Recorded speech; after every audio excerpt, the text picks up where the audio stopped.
looks brilliant, give me more of this. I'm out of control, about to blow, and I've been caught in the undertow. So toxic, but I can't get enough. You're burying me, burying me. Yeah, you're burying me, burying me.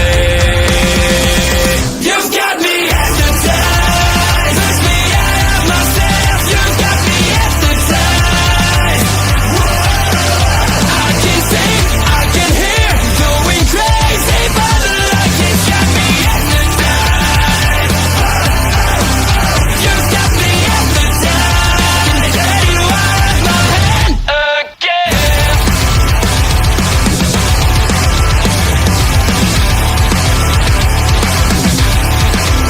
Is it wrong? Is it right? It's like I've won my final war without a fight. I'm out of control, about to blow, and I've been caught in the undertow. Toxic, but I can't get enough. You bury me, bury me. I know you bury me, bury me. You've got me hypnotized, push me out of myself. You've got me hypnotized. I can see, I can hear, going crazy, but the light has got me hypnotized. You've got me hypnotized, and there you are. Just to feel like I'm fading, and though my heart breaks a beat at time, I've crossed the ledge just to tell you, don't lead the way, don't even say that I draw with a color play in the rain. I feel like I'm fading.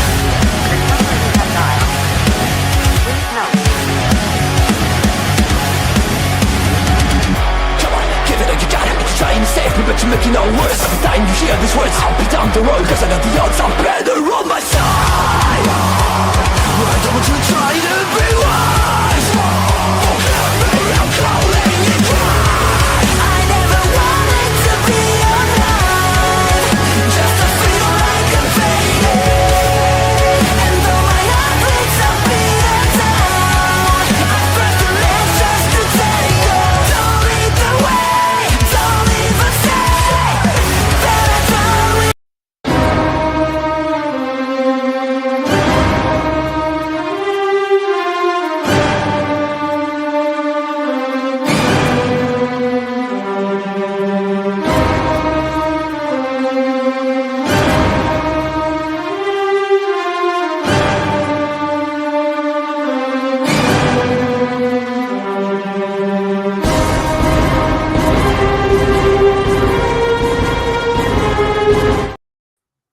Hello, everyone, and welcome to another edition of Marvel Talk. I am, of course, OLED Ed Fries, joined by my tag team partner way down on the other side, at least 2/3 of them. It's Andre C. Andre, how you doing tonight?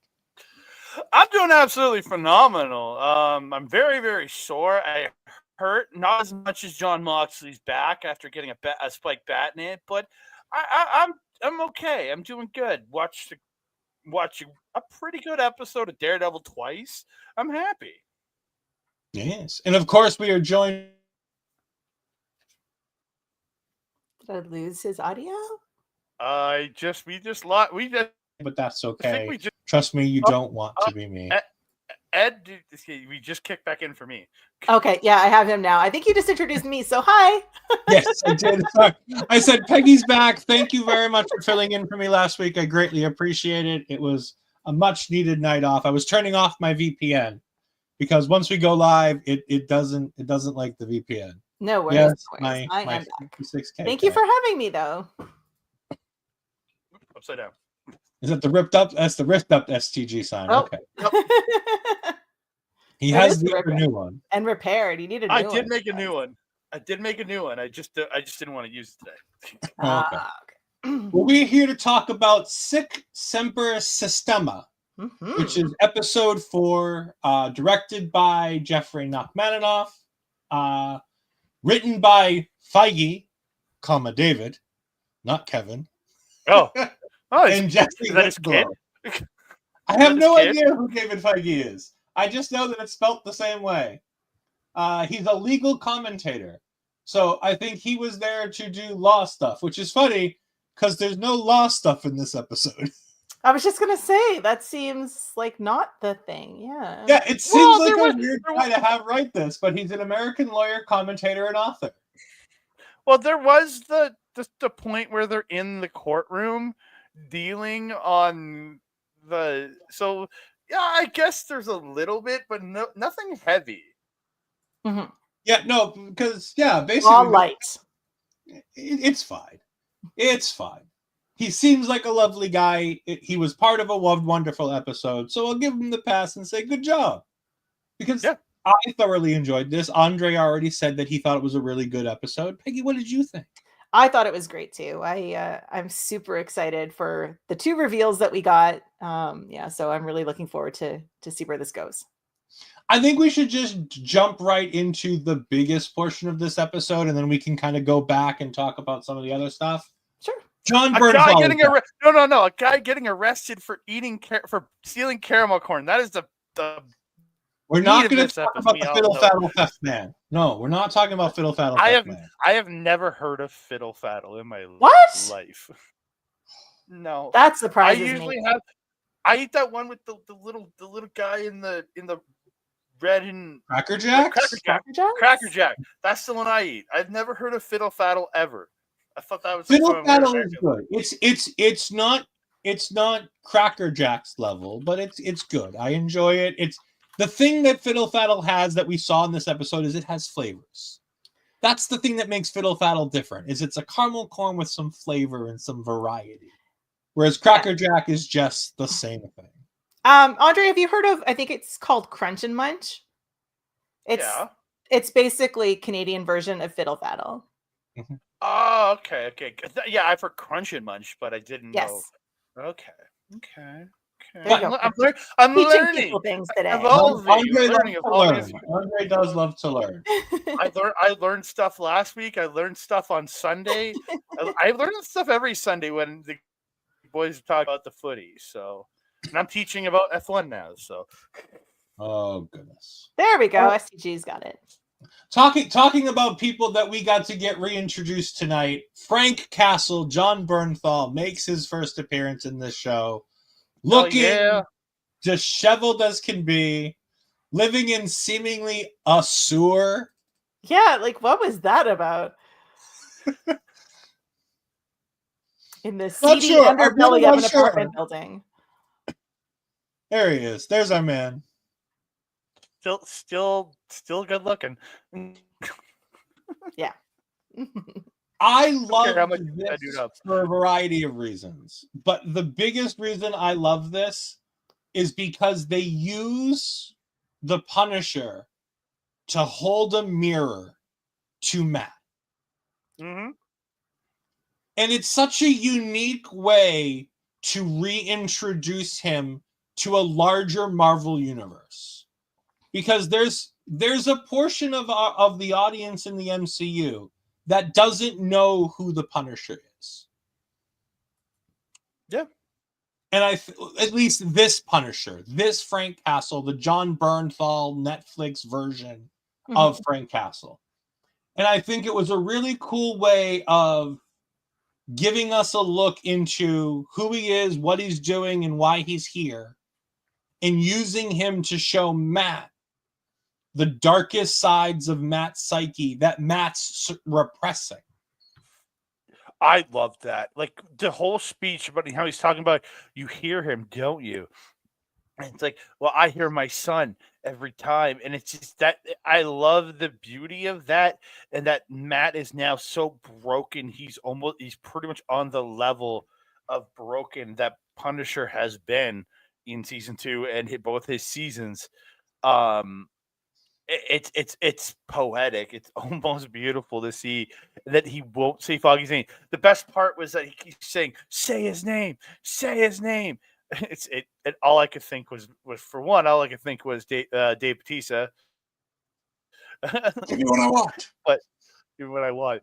But it gave me the point of was it the episode before you had his girlfriend trying to get him to open up about Foggy, but he's still very closed off about it. This is the first time Matt allowed himself outside of testifying against Bullseye to speak about his friend since he died. Really, it is at least what I'm getting in any meaningful way, at least. Yeah, Peggy. Yeah, I mean, that's sort of what I was going to say too. And I loved that he kept calling him Red. He didn't call him Matt. He didn't call him anything else. He just kept calling him Red. And I loved that too, because I mean, we see how that all sort of plays out after the interaction with the Punisher is him embracing that side again as well. So yeah, there's just it's not often that you can have a superhero show with literally zero fighting. This entire episode, nobody even remotely tries to fight somebody else. The closest thing is Matt starts playing with his staffs again. And that's the closest thing we get to a fight in the entire episode. Well, Matt shoving Frank and then having to pull himself back to stop himself was okay. was Yeah, like I mean, that. I guess he throws one. No, but it's not even that. It's a shove, and then he's like, no, I can't do this. I can't. Yeah. But it's between that shove and then the shove in the hallway with the cop. Like, that's really the only kind of physicality we really had in the episode. But there was so much emotional depth to all of this, where it's just these guys know what they're doing. And it's fun because I read another piece where John Bernthal was another person who turned down the original version of this show because he wasn't happy with the version of his character that was going to be portrayed in the first portion of this. So we're now adding John Bernthal to the list of Charlie Cox, Vincent D'Onofrio, people who were looking at this and going, no, this isn't what it's supposed to be. We need to work on this. And I'm so glad that they have, because there's so much good little things. This is a little things episode where it's a bunch of little pieces that all kind of fit together to make this beautiful puzzle of an episode where you get, the kid in the club, which leads to a great scene with Fisk in the middle. You get to the counseling, and you get to how that comes up with the ending of the episode. And there's even another really good spot in the middle. All of the stuff with Matt, with running into the police officer, talking to the autopsy guy. It just so much good little things that just all flowed together in a perfect episode, that at the end of it you go, oh, it's done? We don't have more? Can we have more? This week entirely flew by. The credits rolled and I was like, wait a minute, that was a really short episode. And I looked and I was like, no, it was not. It was and the best part, they even gave us a pregnant pause too. Like, there was a spot where I thought the episode was ending, and then we kind of got an end credit. Yes. Like I call it an end credit. It was they stopped the episode and then they did something and then rolled the credits. Mm-hmm. Yeah, that was really cool. But like, I love just like seeing Matt starting to accept who he truly is throughout this episode, and you kind of parallel that with Fisk. When you get towards the end with Fisk, you realize he hasn't changed. He's still that asshole. He is still that evil person. And that's I love the juxtaposition there between the two.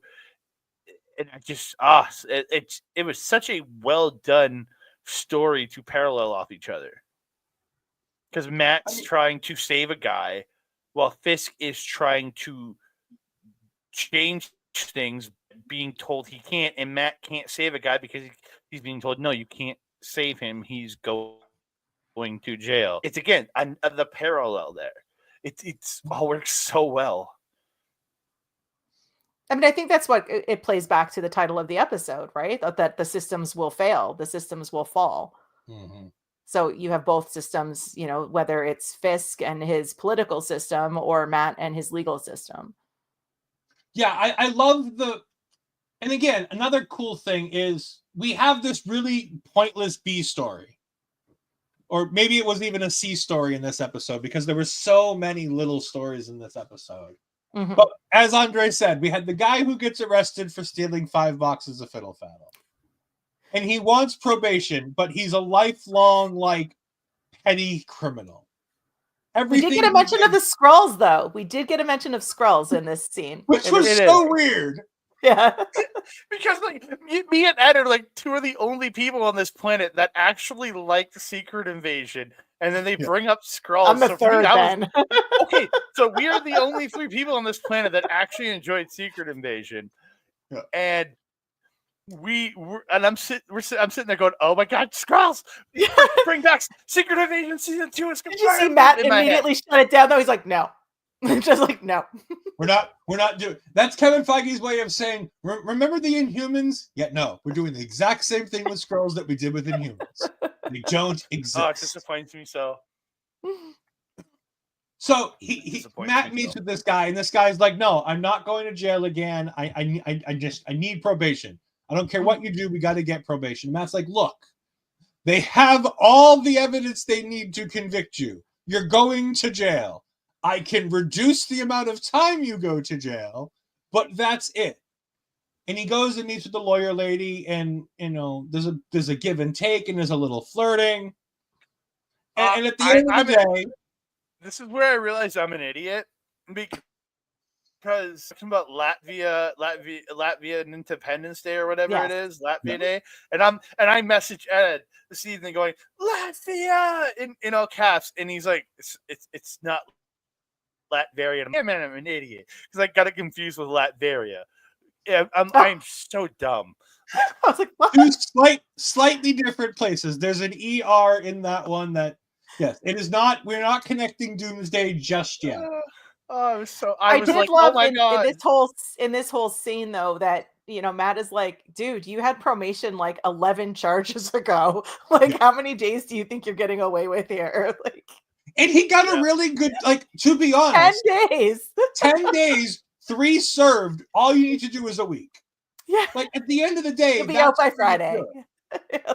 But I do love the other guy's response. He looks at him and he goes, "But you realize, like, I do this because I don't have money, because the last time I went to jail, I got kicked off my food stamps and I can't get back on my food stamps. And they'd rather spend 5 times the money to put me back in prison than to just give me my fucking food stamps so that I can stop going to jail." Yep, I love that too. And it's like that one little section makes this entire pointless C story worthwhile. Because like you said, Peggy, it's again another way of showing Matt that his system isn't working. Yep. Well, again, and he mentions it talking with Frank, is that he's got he brings it up. He talks about it, and then he talks about not with Frank, but with his girlfriend at the end. He talks about how he's got a person in prison for stealing some bags of boxes of popcorn, and it's just the craziness of it. It's helping to inform him of what he needs to do. That just doing what he's doing is not enough. I also did love the little thing that we got where we can now see that Matt is again hating the fact that he has to do like real law as opposed to just opening this like little pro bono law thing that he always wants. I love how it always seems to come back, and she's like, because the lady calls him and she's like, "Hey, I need you to go do something." He's like, "Oh, fine." He's like, "Don't worry, it's a pro bono case." He's like, "Oh, okay. Just give me the free stuff." Yeah. He still hates it. Well, again, I find it funny because it's like if this man had his perfect world, he would defend every innocent person in this world and never like for free and never have to do any of that. But it's like it's just funny the way him and Kirsten go back and forth about this, and I'm like, I love it. Because he's like, we gotta get another associate. It's like, well, we don't have the money. He's like, I guess I have to go to the bank. And it's just you can see the hatred on his face up for it all. But I love it. Yeah. And I guess since we're talking about Heather, we should probably continue with Heather's arc in this episode, which is part of the Fisk arc. Mm-hmm. And we're back in the counseling sessions. And I never thought marital counseling would be one of my favorite things in the Marvel universe. But it's so interesting to watch this. Mm-hmm. Aggie, do you want to go ahead and give a little bit of thoughts on marital counseling here? That's a loaded statement, but okay. No, I meant in the show, but if you have other thoughts, feel free to I found it's so hard because I'm sitting there and I'm like, is it always this awkward? Because I've never sat through any sort of counseling or anything, and so it just felt very cold and hard, and I was like, is this the way it's supposed to be portrayed? Because neither one of them seems to want to open up and blame the other person. So you could tell that there's this mutual respect and admiration and love between them, but they're both still so angry, but they can't tell her why they're angry. Yeah. And we finally get into the Adam of it all, where we find out that Adam is missing. And they both quickly say he's not around. Do you know where he is? Nope, we have no idea. No clue. In sync, too. Like one of them doesn't know. I truly believe one of them doesn't know. Oh no, she knows. They both know exactly where Adam is. Do you think she knows where he is? I don't think she knows. No. What I don't think she knows the actual location, but I'm fairly certain she knows that Fisk has that he had something to do with it. I did think it was very funny that he used the phrase I wished him, or I mean no ill intent towards him, because didn't he refer to himself as the ill intent in the Netflix series? Sounds familiar. Sounds like something he did say. Like, I think he called himself the ill intent back in season 1, because that's the only season I watched. Yeah, I've watched 1 through 3, 1 and 2, and then 3 got away from me. But no, I love this because it, like you said, I love the cold nature of this, because no, this isn't how couples counseling typically works. Because typically when you go to couples counseling, somebody wants things to be better. Mm-hmm. Fisk is here because he has to be. Mm-hmm. Vanessa is here because she feels like she needs to be. And neither one of them really want to fix the problems in their relationship. All Fisk wants is her back. Not necessarily under his thumb, but in his realm of normality, the realm that he owns and operates, as opposed to seeing her becoming this, as he says, a more, what was the wording he used? Extravagant beauty? With like her becoming this new mafia boss. He says that it's opened something new for her that still makes her beautiful to him. He referred to her as becoming more extraordinary, I think was the phrase that he used. Yeah. And I thought that was interesting because it shows that he still loves her and he still wants to be with her, but there's still something missing between the two of them. But he wants to be in charge still. Yeah, he doesn't. He wants to eat he wants his cake and eat it too, and he can't have it all. I did like, however, though, that the rabbit in the snowstorm is still in the episodes, covered in red blood at the very bottom. It's just fantastic.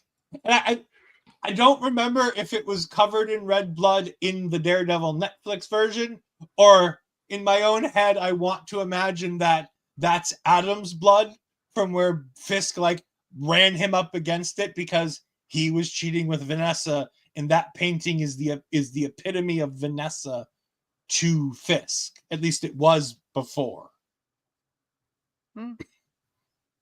But of course, Fisk has him in a dungeon down in a basement somewhere with Rabbit in a snowstorm.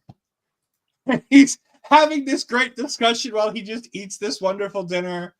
I was so afraid that those sausages were like Adam's fingers at one point. I actually had to go back and watch the scene again. I was like, this can't be a thing, right? Yeah, I was Kingpin. I was him do it. No, I couldn't see him going cannibal. Well, neither could I, but at the same time, I was like, I don't know. I thought it was Adam to begin with. I didn't realize there was going to be somebody else in that room. I really thought it was going to be him eating pieces of Adam and being like, See, no. I'm not the only one who went there. Oh, no. I went directly there. I went directly there. Never even crossed my mind. No, and the blood spatter on the painting was from the Netflix show. There was a blood splatter from the fight that they had at the end of season 3, apparently. Okay, that makes sense. I figured it was, but in my own head, I'm like, I could create this nice canon where he this is the epitome of Vanessa, and he just abuses this poor man for sleeping with. We found out he's an artist. That's like the whole thing, is that he's an artist, which makes sense as to why he'd appeal to Vanessa. A lover of art, makes perfect sense that she'd fall in love with an artist instead of, after Fisk ran away. Yeah. That was her thing during all of the therapy too. She was just like, you left. You left. That was her whole statement. I'm different because you left. Yeah. Yeah, she's not wrong. Again, he I don't think he means to abandon her, but again, he took off. He had to go do his own thing, but it's like, don't just up and leave your woman. It's just not chill. Like but it's the epitome of a Fisk thing to do, to run away, not tell anybody, and then assume everybody's going to be happy that you're back when you get back, because you're all that matters. Speaking of the only thing that matters is Wilson Fisk. He wants to clean up Red Hook. He wants to make it a more industrialized area. He finds out he can't. Little Gandolfini gets too drunk and tells BB and her friend something about a recycling deal, which apparently has to do with breaking the union for the sanitation department. So it becomes this big story. Well, I don't think it's breaking the union so much as it affects the union, because if there's less garbage being produced, meaning the union less power because they have less. The union has less to do, so people lose their jobs. If this recycling thing goes to place, so I don't think it's, but that's why he's being looked at as anti-union in this. Yeah, Union Buster, I think was the Union Buster is the exact terminology they used. But yeah, I understand that, but it's not that he's trying to bust the union. It's just that he's going to be hurting the union, and so they're calling it union busting. But he's going to hurt the union if he goes into this recycling program. Yeah. But I gotta give it to Gandolfini in this. Like, the part he played at the beginning with BB was really fun, and just seeing this how he is as just a normal everyday human, and then him groveling to Fico. Oh, I see the genes he inherited from his father in the acting side. Just, I'm not saying Gandolfini wouldn't. Gandolfini would never grovel to anything, but I can see just the character he brings to it, and just you lose yourself in how much of a ass kiss scumbag that this dude is, and it's just so freaking good. Did you see that as groveling for his job? Because I didn't see it that way. Not at all. I saw this groveling to the man. Like, it was complete ass kiss. Like, it was all bullshit in the end. No, I don't think it is. I think he is legitimately enamored with everything that is Wilson Fisk. I think this was 1000% honesty. And I think this is exactly how he feels. Because he was literally ready to walk out the door. Fisk is like, you can keep your job. And he's like, no. He's like, are you asking me to fire you? Yeah, are you trying to talk yourself out of a job? No, but it's still a form of groveling. It is still being a groveling little bitch. I know it's a little different, but again, it's that same feel. But it gives you that feel of like, oh, this man is his pure lapdog, other than his right hand man. And I think that's exactly what happened. I think Fisk may have been the plan to fire him immediately, and then as soon as he realized that, he was like, I don't care, it's my fault, I'll lose my job, but you'll always have my vote, you'll always have my loyalty, I'll always have your back. And I think that thing clicked in Fisk's head, and he was like, oh, okay, he's really loyal, I need to keep him close by now.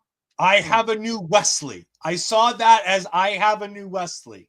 Somebody who will do anything I ask because they adore me above everything else in this world.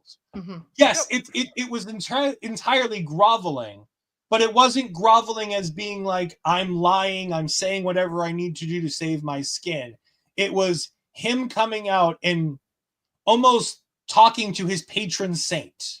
Yeah. Like he's coming out and he's talking to somebody that he views as not only a mentor, but as a leader and as a father figure in his life at this point. This is the kind of person I want to mold myself after. It's not, I have to stay in his realm of orbit. It's, I love this man no matter what happens here. And I think that was the point where I think it changed from, because I saw your point to an extent, but as it kept going and Fisk was like, really? You're going to tuck yourself out of this job? And the lady's getting all pissed off because she's about to go down with him. She's just like, shut up.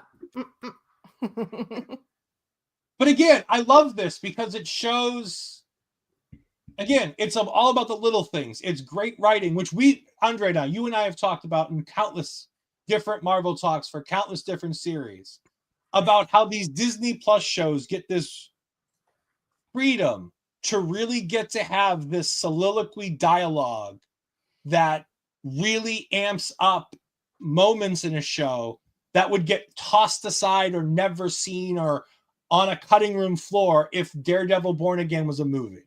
Mm-hmm.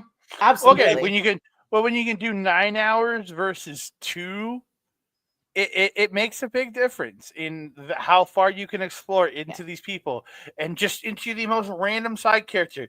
If this was a movie, this dude wouldn't have any. You would just be Grim New Wesley. That's all you would be. And if it was a movie, we wouldn't have got the moment with Angela at the beginning either, which we just sort of, started at the end. But the niece and stuff like that, we had a whole moment with her, which may not have even made it if it was in the movie. And I love that because I love the fact that we're seeing her so that hopefully in the future we can see her again. But I loved the protective side of Matt coming out and making sure that she got nowhere near what was going on. Mm-hmm. And her anger and her angst.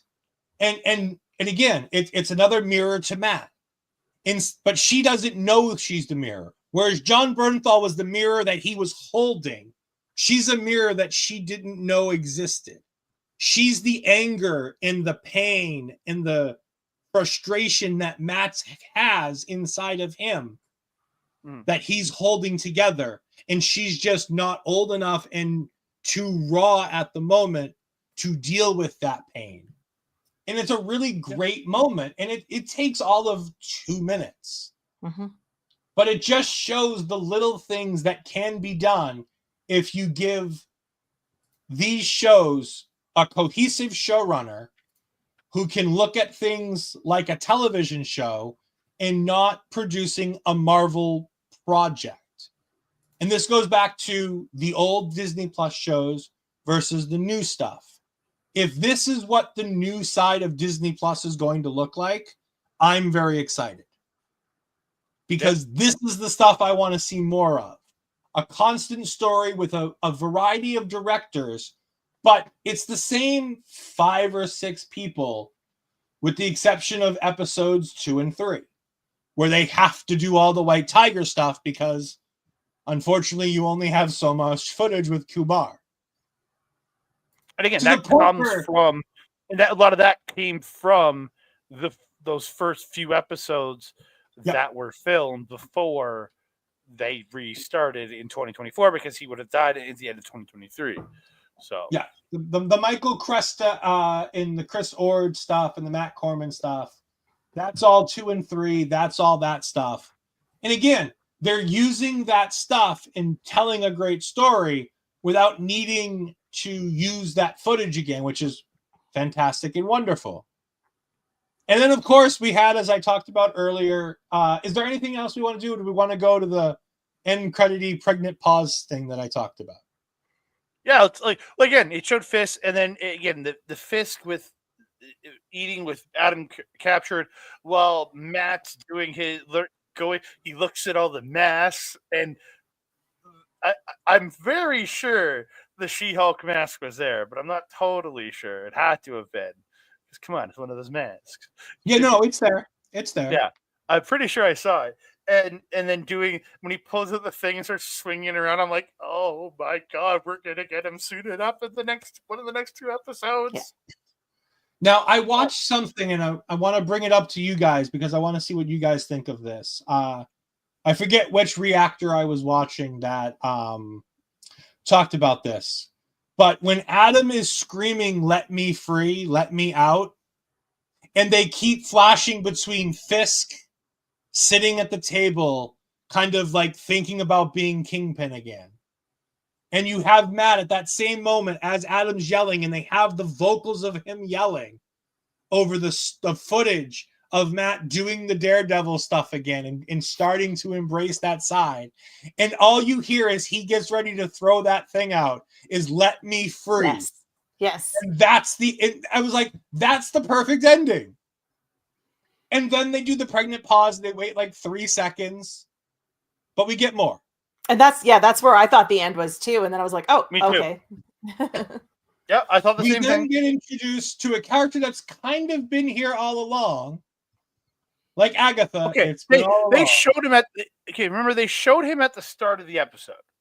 There was a quick of him of this person carrying a person in the subway and then ducks into a corner to hide away from. Fuck, that's so creepy. Yes. It's just creepy. Yes, we Creepy. finally have Muse. For those that don't know, a lot of the murals that you're seeing in the background, the more significant murals, not every mural, but the ones that they focus on, the bigger ones that they linger on. The Kingpin one with the 2 versions of Kingpin on it is a Muse one. The triggered Punisher one is another Muse mural that's on these walls. He is a graffiti street artist who uses human blood in his artwork.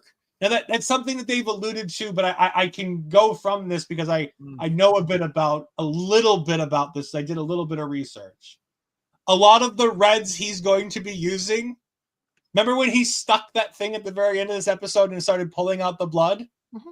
That's going to be used in his artwork.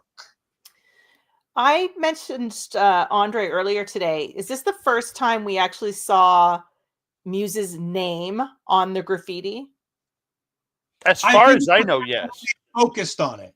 Because I flicked back to a few episodes this afternoon because I had questions, and every time they showed the graffiti on the wall, you didn't have the name. It was sort of either the camera cut off or maybe it wasn't there, because I have to assume it was the way the camera was angled, because he would always sign his artwork. Mm-hmm. So yeah, I was just thinking this is the first time, even at the beginning, we saw his name on the artwork before we actually really get to see him. Yeah. Mm-hmm. He's creepy and he's kooky. He is a little spooky, but he is not the Addams Family. He is indeed Muse.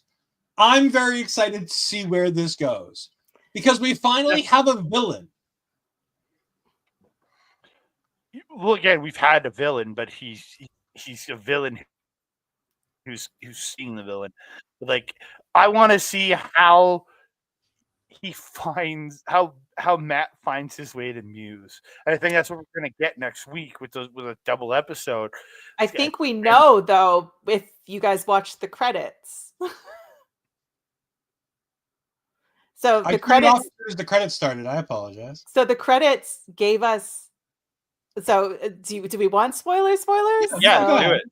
So Hunter Dewin was in this episode, and he was not actually in the episode that we saw. So speculation is that he is, of course, Muse. So he's already been in some of the episodes. He was the young student or whatever that met the therapist at the book signing. Yeah, Bastion. So yes. It's a Bastion or Batiste? Bastion. I thought it was Batiste for some reason, but yeah, Bastion. So I assume that's how Matt's going to have that connection, because she gave him her email because she said she would take him on as a patient. So I think that's where we're going with this. Yeah. I didn't realize that. And by the way, that's also all straight out of the Wikipedia. It says Bastion/Muse, a young man who asked Glenn for help. Oh, see, and I didn't look at any of that. I just saw him listed in the credits last night, and I was like, he wasn't in it. It was like, oh, and then I started he was together in my head. I'm like, if he wasn't in the episode, like his face, unless he was in the background, he had to be Muse. So yeah. People have been saying that they've been seeing Muse in bits and pieces. Like they see somebody with like a white sweatshirt with a hoodie, and they just assumed it was Muse in the background. I'm very excited for this because I think there's a lot you can do with a. Daredevil has some really fun, interesting villains, and I think Muse is a really fun one with being a killer who then uses the blood in the artwork. Like I think there's some creepy stuff you can do with a character built on red. and pulling the blood out when he is still alive, that was quite the visual for me to deal with. Yeah. that was creepy as hell. Hello, Astrid. Thank you for joining us. We greatly appreciate it. But yeah, this was another really fun episode. I'm excited. Yeah. Yeah. I'm excited to see again where this goes. And I really hope and that it's the patient. I can't. And again, if you're going by comics, the dude has superhuman strength and speed and stuff. But like, I don't know. Are we getting that version? Or are we just Someone getting... had said that Muse was only listed as being in 2 more episodes, though. So I'm really curious if this is going to be sort of a mini arc that's going to end after the double episode next week. And remember, there's also that they're already filming season 2. Mm-hmm. And this was supposed to be filmed as an 18-episode run. Mm-hmm. So I think it's going to be, instead of being two seasons, I think we're getting season 1A and season 1B. Yeah. Where I think a lot of this is going to carry over. I don't think we're going to get a big ending to any. I would hope we don't get a big ending to anything. So if we get Muse in 2 more episodes, it might just be because he disappears until next season as well. So yeah, I think that's very much something that could happen. There's something I wanted to bring up last week that me and Andre didn't get to talk to you about in the first episode, the first 2 episodes. So Andre brought this up a little bit, and there were some things that were out there. I don't know if you guys talked about it. The 468 around the address of the new Nelson, Page, and Murdoch building.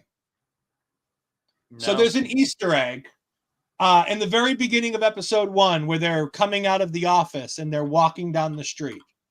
They glance at a wall and it says 468. It's just an address of the next building over. But Daredevil 468, and this is potential spoilers, The Secret Life of Foggy Nelson. Oh, it's the one where Foggy doesn't die. Yes, this is the one where Foggy doesn't die and comes back to life. And this is the Easter egg that people are all assuming because we know Foggy's going to be in season 2. They've already confirmed that he will be there. Me and Andre had, initially thought that it was going to be more of a flashback type of role. I thought too. But there is a version of the comics where Foggy comes back to life after dying. We did talk about this specific, not the Easter egg itself. We did talk about the fact that in the comics he was revealed not to have died. Yes, he was revealed to have been put in witness protection. But I know that we had said we would look into it and see if we could find anything. I just wanted to say that I did find, and I thought it was a cool Easter egg that I wanted to bring up. I didn't even know he was in season 2, so that was news to me. Yeah, him and Tanner are both confirmed to be there for filming. The other half, though, I look at it as is Matt listened to his heartbeat stop. Yep. Now I truly believe. I don't know what to believe here. If they got him back to the hospital and they revived him, but then some random secret agent said, "You're going into witness protection." I don't. Why did I do Jake Jonah? I don't understand. But I don't know why Jake Jonah Jameson just showed up, but that's fine. He's secret agent Jake Jonah Jameson. But I hope that he's not actually dead. But it almost lessens the impact of the death from the first episode if he is alive. You know what I mean? And it does make you question hearing his heart stop. You know what I mean? So, Yeah, it's him heartbeat stop, and that's when he knocks Bullseye off the top of the building after his friend is dead. He essentially tries to kill Bullseye. Yeah. Andre, we're going to try to play your fun game again. We're now 4 episodes in. New reviews are coming through. 149 reviews for critics. What is the tomato critics meter on Rotten Tomatoes for Daredevil Born Again. Daredevil Born Again. Deadpool Born Again. That's a series I want to see. I'm going to say like 86. Almost. What 87. Peggy stars? Oh, I was no, gonna say Peggy. Yes, Peggy. Yes. Okay, that was close. I was off by 1. That's not bad. yeah, that's actually not bad considering. Yeah. I mean, Both of these numbers, I believe, have gone up since the last time we did this in episode 1. Peggy, I'll let you go ahead with this one. The audience, 1,000+ ratings from the audience. and it's based on all 4 episodes? I believe so. This is the series section, yes. Okay, This audience score would be for sure. I think let's go with 80. Andre? 77. 81. Okay. Okay. So they're slightly lower than the critics, and that surprises me because usually the audience is higher than the critics. Yeah. And the tomato I've seen people online complain this isn't Daredevil because there's not. It's been too much. We haven't seen him in the suit since the first. People have been complaining it's been slow. Yeah. People are complaining it's slow. People are complaining there's lots of talky and not enough fighty. Mm-hmm. Which again, I based on the Netflix show, I don't necessarily disagree. But I love a good dialogue in my Marvel Cinematic Universe. I'm a sucker for dialogue. I'm also curious maybe that's how why many people. Sorry, go ahead. I was gonna say maybe that's why we like Secret Wars so much, or not Secret Invasion so much. I was going to say too, I'm also curious how many people are watching this for the first time that didn't watch it on Netflix because it's on Disney. Mm-hmm. So you have a different audience, not necessarily the same audience carrying over. Yeah. So someone who watches stuff on Disney may be looking for something that's more action oriented, and they're getting something that is very story based. And just to throw this out there, we have 7 critic reviews for specifically episode 4, and they are 100%. Wow. I mean, the scores aren't exactly perfect. It's one guy's giving it a 9 out of 10. One person gives it a 4 out of 5. But the tomato meter just means the tomato meter just means how many people are giving it positive reviews versus negative reviews. That's all it means. Mm-hmm. So if everybody's 8 out of 10 or 7 out of 10 and up, it's going to be 100%. Yeah. The lowest thing that I saw there was a 3 out of 5.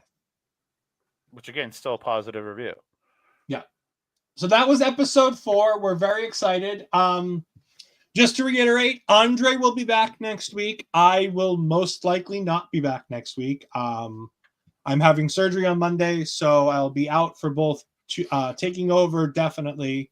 This show, 90%. And then remember, we do have an all-women's trivia, I believe, coming up that Thursday.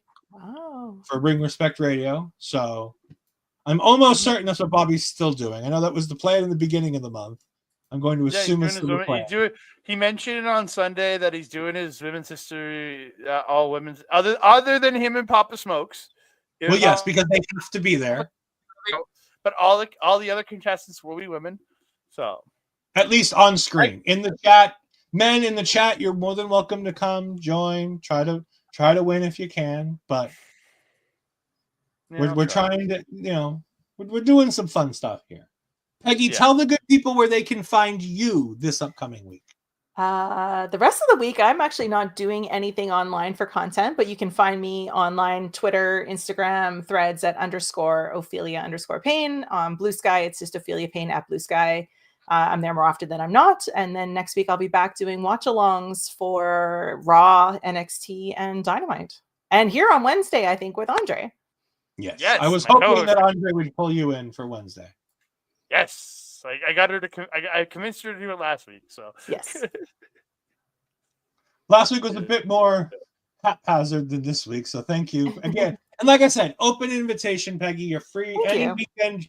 Just message Andre and be like, "I need a link," and you can. I didn't know I was coming, and then I got the link from Andre, and literally I felt bullied. He said, "Just tell us when you're here." I'm like, "Okay." Well, we talked about it yesterday, and you were like, "Yeah, I'm interested." I did get a message from Andre yesterday being like, "Hey, can Peggy come?" And I'm like, "I have no problem with Peggy coming." And then me and Peggy had our fun little banter during taking over, where I jokingly said that I was going to take away the ability for Peggy to come tonight. I was worried when I tried to log in and Andre was calling me, my link actually wouldn't work because it was competing with him calling me. And I was like, am I actually banned? I didn't mean to call. I was just looking at something and I hit that stupid button. Yeah. All right, Andre, tell the people where they can find you this upcoming week. Right here on OLE. You can find me. I will be back for taking over. That sounds easy. I will be back for a point of view with Bobby, possibly Ed, possibly Mark if they show up. And I'll be waxing philosophical about the F1 second race of the season, the Chinese Grand Prix. I'll be talking all about it because I'll be getting up early watching it that morning because it is happening in the middle of the night. I will not be staying up till 3 a.m. my time to watch that race. You can hear me talk about that on Sunday. Again, I'll be back next week. It'll be myself. It'll be Peggy. We're going to be chatting episodes 5 and 6 of Daredevil Born Again. It's going to be a double episode drop that week. So lots to talk about. I'm super excited for what's coming in these 2 episodes. And you can find me on the socials at That Canada Guy or at That Canada Dude, wherever you can find me on socials. You can find me on Twitter and Blue Sky occasionally when I figure out how the hell to use that platform and remember to use it. At EdFries12584. You can find me on Twitch at twitch.tv/EdFries2002. I'll be going live in just a few minutes, probably about 5 to 10 minutes to get a new glass of water, get my notes all taken up and get ready. Get Bobby Munson in because me and Bobby are going to be talking all things episode 3 of Evolve. I'm going to go ahead and do my Evolve review show. So I watched that earlier tonight. So we're going to go ahead and talk more about WWE Evolve, see what the WWE ID talent are doing, see how Javier Bernal does in a main event. There's a whole lot of fun stuff happening over on Evolve. A whole lot of familiar faces and a whole lot of new ones. So hopefully you all can join me in just a little while as we go ahead and do that. I will be with Bobby Munson and Papa Smokes tomorrow night as they are going to be talking about MLP, MPW, the Scott D'Amore thing, Maple Leaf Pro Wrestling, MLP, baby. They're going to be talking about that. They're doing a bit of a review for that, and we're also doing a Cold Fury preview show where we're going to be talking all about Chaotic Wrestling's Cold Fury as we get ready to go for their biggest show of the year. Lots of fun stuff on that show already. So it's going to be a whole lot of fun. Bobby gets to talk about Becca for the first time in a long time. I'm sure he's going to be excited. And of course, like I said, I will be probably at Point of View on Sunday, and that'll probably be my last show for a bit as I recover. Hopefully, I'm hoping to be back next Sunday. I'm definitely hoping to be back the first week of April, back in the swing of things, trying to do all my shows. But we will see how grumpy Ed is after surgery, because last time Ed was not healing well after surgery, and it didn't go well. So hopefully things are better this time around. Peggy, thank you again for joining us. Thank you for joining us again next week.